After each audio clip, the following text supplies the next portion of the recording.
She was a sitting mayor of an American city. She had a city council seat, a title, a vote, the trust of every resident who put her name on a ballot. And the entire time, by her own admission, she was answering to Beijing, not to her constituents, not to the laws of the United States, to Chinese government officials who sent her content and waited for her to post it. When she did it fast enough, they told her, "So fast, thank you, everyone," and she replied, "Thank you, leader." A foreign government had placed one of its operatives inside American local politics, and for years, nobody caught it. The city is Arcadia, California, a suburban community east of Los Angeles, home to roughly 60,000 people, known for its horse racing track, its quiet streets, and one of the most prominent Chinese American populations in the entire state. Eileen Wang, the former mayor of Arcadia, has been charged with acting as an illegal agent of the People's Republic of China and has agreed to plead guilty to that felony offense, the Justice Department announced.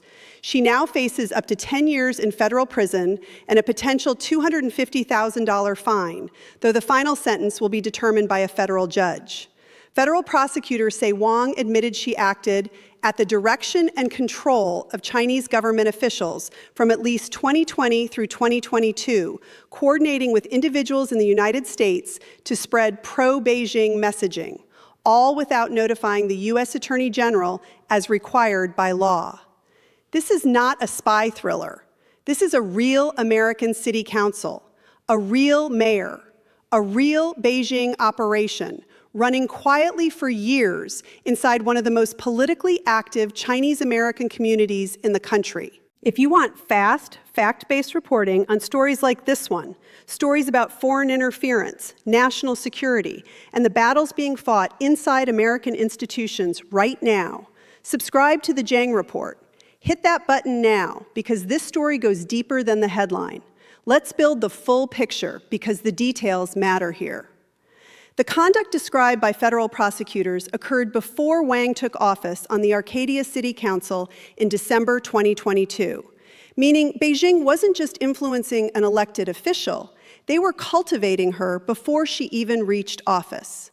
The propaganda operation came first, the political career came second. According to prosecutors, Wang didn't operate alone. Court documents show Wang worked alongside Yaoning Mike Sun, a convicted Chinese agent already serving a 4-year federal prison sentence, to operate a website posing as a local Chinese American news outlet. Read that again, a website designed to look like independent local media, targeted at the Chinese American community, but publishing content supplied directly by Chinese government officials. Prosecutors described the website as a propaganda arm for the Chinese Communist Party, saying it published content supplied directly by Chinese officials. And the exchanges prosecutors uncovered are striking in how clinical they are, how routine. In one documented exchange, a Chinese government official sent Wang a pre-written article denying allegations of forced labor and genocide in Xinjiang. Minutes later, Wang posted it online and sent back the link. The official replied, "So fast, thank you, everyone." No hesitation, no editorial judgment, a pre-written government denial of what human rights organizations around the world describe as one of the most severe ongoing human rights situations of our era, posted within minutes on a site that readers believed was independent local news. That's not journalism. That's a transmission belt. In another instance, after making edits at Beijing's request and reporting more than 15,000 views, Wang responded, "Thank you, leader." 15,000 people read that content. 15,000 people in a Chinese American community in Southern California who had no idea the article had been written and approved in Beijing. The network extended further still. Prosecutors say Wang also communicated with convicted PRC operative John Chen, a figure tied to China's intelligence apparatus with connections to Chinese President Xi Jinping, asking him to distribute messaging and writing. This is what the Ministry of Foreign Affairs wants to send. 2 convicted Chinese government operatives, 1 website posing as news, one woman who would go on to become mayor. Despite the covert relationship, Wang was elected to the Arcadia City Council in November 2022 and later became mayor through the council's rotating system. The FBI investigation was running in the background the entire time. Now the question prosecutors haven't fully answered yet. This wasn't a solo effort. Sun is already in prison. Chen is already convicted. Wang is pleading guilty. How many nodes in this network haven't been identified yet? She didn't just push propaganda. She helped Beijing maintain plausible deniability by making Chinese government content look like it came from a local community voice. That's not influence, that's architecture, and it was running inside a real American election. To understand the full weight of what prosecutors have laid out here, you need to zoom out from Arcadia, because this is not an isolated case. For years, US intelligence agencies have documented a sustained and systematic effort by the Chinese Communist Party to embed influence operations inside American politics, not at the federal level first, but at the local level. City councils, school boards, community organizations, ethnic media outlets. The strategy, as analysts describe it, is to build relationships and narratives at the grassroots before they ever need to be deployed at a higher level. Arcadia fits that pattern precisely. It has a large politically engaged Chinese American population. Local elections are low visibility, low scrutiny affairs. A website presenting itself as community news faces almost no regulatory oversight. And a city council seat, while modest in direct power, is a platform, a credential, and a path upward. Assistant Attorney General for National Security, John A. Eisenberg, said, "Individuals elected to public office in the United States should act only for the people of the United States that they represent.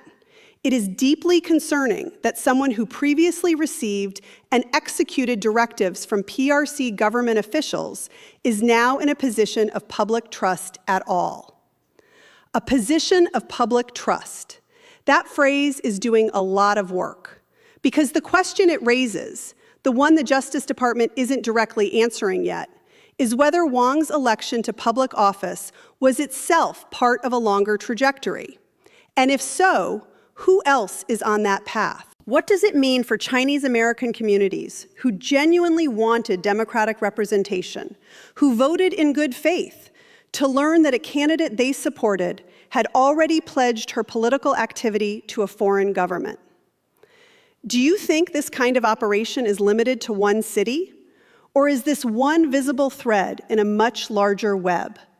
Drop your view in the comments right now, because this is exactly the debate that matters. FBI Assistant Director Roman Roshavsky framed the case as a direct warning. By her own admission, Eileen Wang secretly served the interests of the Chinese government. Let this serve as a clear warning. Individuals who act on behalf of foreign governments to influence our democracy will be identified, investigated, and brought to justice. The FBI chose the word warning, not resolution, not conclusion. Warning, present tense, forward-looking. That word choice is deliberate, because the Bureau is telling you this investigation isn't over. The network Wang operated in had at least 3 known nodes, 2 of which are already convicted.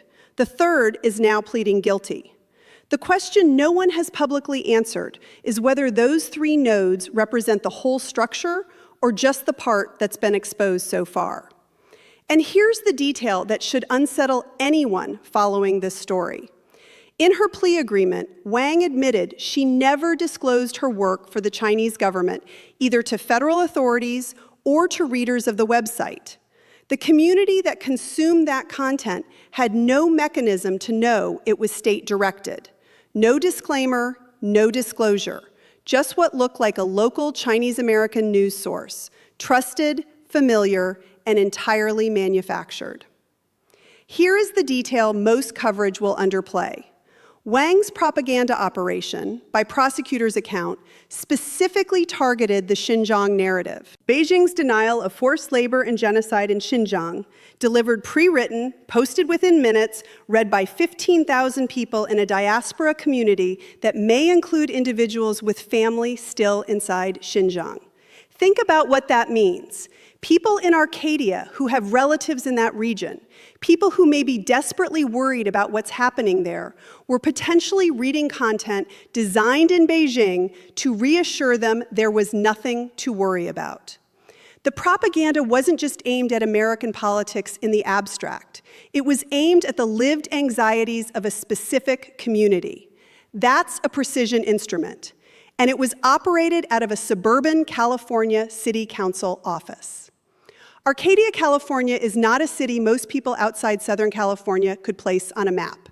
It sits in the San Gabriel Valley, a stretch of suburban communities east of Los Angeles, where Chinese American families have built one of the most prosperous and politically active diaspora communities in the United States.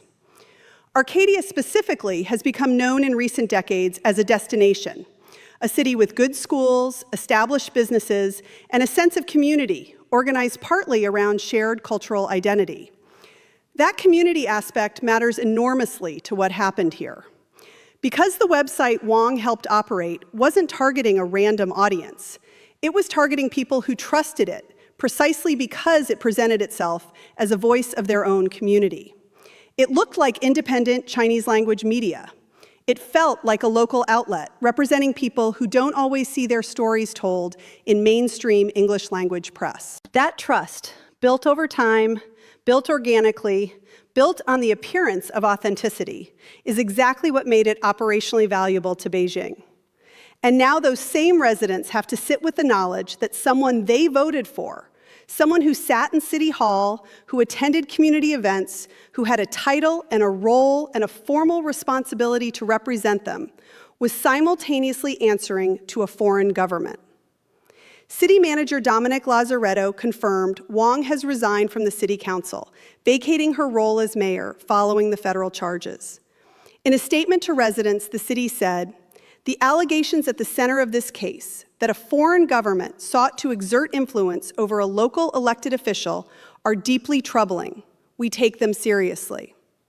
City officials emphasized that the conduct outlined in the case occurred before Wang took office in December 2022, and that no city finances, staff, or decision-making processes were involved. They also confirmed that no other members of the City Council are under investigation. That statement is meant to reassure, and at a procedural level, it probably should. But procedural reassurance doesn't fully address the political damage, the corrosive effect on community trust that comes from learning that local democracy was used as cover for a foreign influence operation. For residents of Arcadia, particularly Chinese American residents who may feel caught between the political pressures of two countries, who may have family ties to mainland China and complicated feelings about how they're perceived in American political discourse, this case lands differently than it does in a headline. It raises questions about who speaks for their community. It raises concerns about how Chinese American political engagement gets viewed by law enforcement, by neighbors, by institutions. It creates a shadow that falls on legitimate community organizing and representation. That is a real cost, a cost the Justice Department announcement doesn't account for, but one that residents there are living with right now. And then there is the question of what the residents who actually consumed that website content now know about what they read. Articles about Xinjiang that they may have shared with family. Narratives about US-China relations that shaped how they understood news events. Content they absorbed in good faith from a source they believed was independent. First Assistant U.S. Attorney Bill Asaley put it directly. Individuals in our country who covertly do the bidding of foreign governments undermine our democracy. This plea agreement is the latest success in our determination to defend the homeland against China's efforts to corrupt our institutions. Corrupt our institutions. The institution here wasn't the Pentagon or the State Department. It was a city council in the San Gabriel Valley. It was a community news website read by tens of thousands. It was the basic infrastructure of local civic participation, which is arguably the most intimate layer of democracy there is. The layer where people feel most directly represented. The layer where trust, once broken, is hardest to rebuild. The guilty plea is entered. The city has moved on procedurally, but the investigation hasn't closed. 2 convicted operatives, Sun and Chen, are already serving time. Wang's network overlapped with both. Federal investigators rarely stop at the edges of what they've already charged. The question now is what the FBI has been building toward in the months since this operation was first identified. Wang's cooperation and what she knows about other individuals, other websites, other local political figures who may have been approached or cultivated could be the most consequential part of this case, not the plea itself, what comes after it. And in a country with thousands of local government offices, community media outlets, and diaspora political organizations, the structural vulnerability this case exposed hasn't been closed. It's been illuminated. Step back from Arcadia for a moment. Step back from this specific case, this specific city, this specific mayor. What the Eileen Wang prosecution represents, at its core, is a documented proof of concept for a foreign influence strategy that American intelligence agencies have been warning about for years, but that rarely gets prosecuted at this level of granular detail. The strategy is not complicated. It doesn't require placing agents inside intelligence agencies or bribing senators. It requires identifying communities where cultural affinity and language barriers create relatively low oversight information environments. It requires building media outlets that look authentic. It requires identifying individuals with political ambitions who can be cultivated before they become officials, so that by the time they reach office, the relationship is already established, the habits already formed. Beijing has been publicly accused of running versions of this strategy, not just in the United States, but in Australia, Canada, the United Kingdom, and across Western Europe. What is less common is seeing it prosecuted at the local level with this level of documented specificity. Pre-written articles, message exchanges, reply timestamps, view counts reported back to Chinese officials. The documentation in this case is almost clinical in its detail, and that detail is significant because it suggests the FBI had substantial visibility into this operation for some time before charges were filed, which raises the question of timing and of what else may have been gathered during that surveillance window. Wang has agreed to resign from public office and is expected to formally enter her guilty plea in the coming weeks as the FBI investigation continues. As the FBI investigation continues, that phrase, placed at the end of the Justice Department's announcement, is not accidental. Investigations of foreign agent networks don't end with a single guilty plea. They branch. And this network, connecting Wang to Sun, connecting Wang to Chen, connecting all 3 to Chinese government officials whose identities remain undisclosed in the court documents, has branches that have not yet been publicly traced. For anyone paying attention to the broader US-China strategic competition, this case is a reminder that the most consequential battlegrounds aren't always the ones with ships and satellites. Sometimes they're a suburban city council meeting, a community news website, a pre-written article about Xinjiang posted within minutes of receiving it from an official in Beijing. The FBI has drawn a line with this prosecution. The question no one can answer yet is how many operations like this one are still running in Arcadia, in cities like Arcadia, in the quiet spaces where local trust is built and local voices are formed. That is not a question with a reassuring answer. It's a question that's going to keep getting asked. This story is still moving. Wang hasn't been sentenced yet. The FBI investigation is open, and the network she was part of connects to figures who are already in federal prison, which means there are threads being pulled that we haven't seen the full result of yet. What do you think is the bigger picture here? an isolated case, or evidence of a systemic problem inside American local politics? Leave your take in the comments. I read every one. And if you want reporting that goes beyond the headline, that treats these stories with the depth they deserve, subscribe to the Zhang Report right now. Every major update on this story, we'll have it first.